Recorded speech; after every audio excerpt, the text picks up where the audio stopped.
राजभर जी,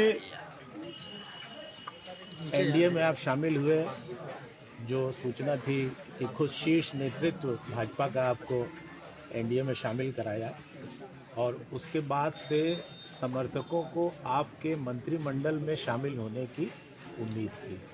आपने कई तारीखें भी दी, क्या लगता है दिवाली भी बीत गई? देखिए, माननीय मुख्यमंत्री योगी आदित्यनाथ जी के प्रयास से माननीय अमित शाह जी के यहाँ मैं गया।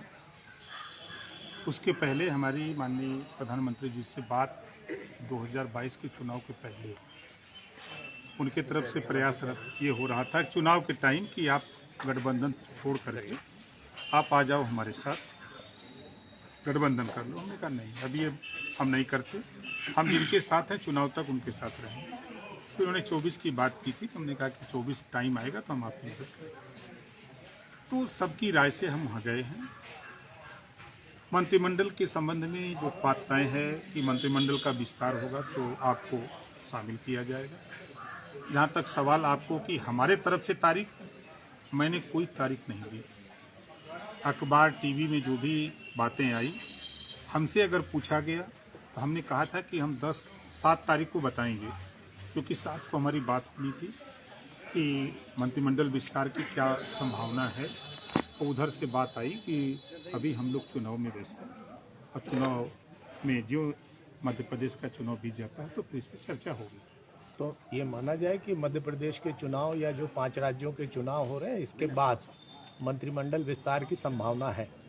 देखिए, यूँ मान लीजिए कि जो मंत्रिमंडल का विस्तार होगा उसमें ओम प्रकाश राजभर शामिल होंगे।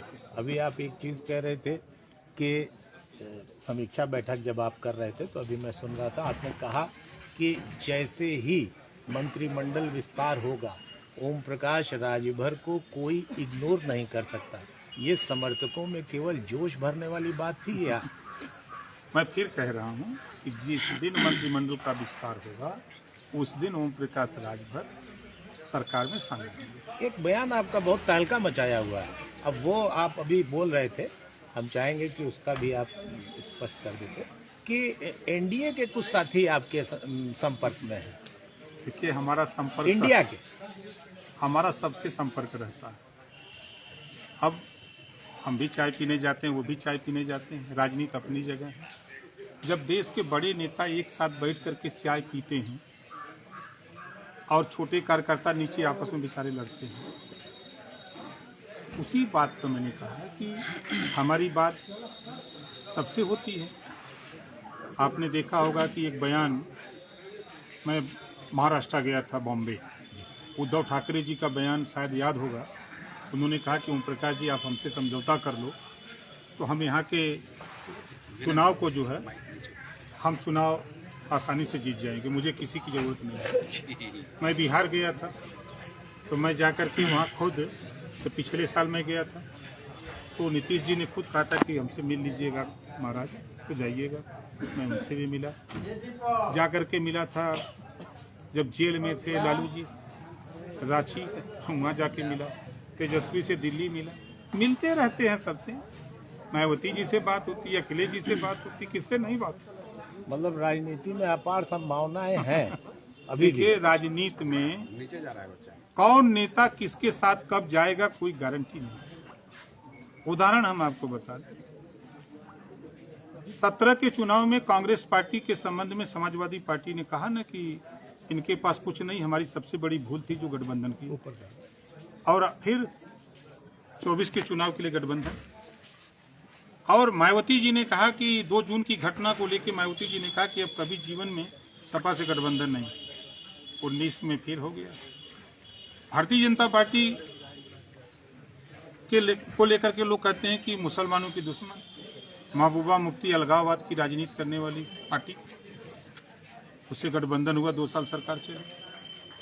किसी पार्टी को उठा के देखिए, सब लोग इधर उधर इधर। लेकिन जो आज की डेट में जो बयान आपका है, क्या उसको माना जाए वो मीडिया चला रही है या आपने भी कुछ? नहीं, मैंने कहा है, हमने उस बयान को यूं कहा है कि देश के अधिकांश नेता, बड़े नेता, 2 मुहैया साफ होते हैं, उसी में हम भी हैं।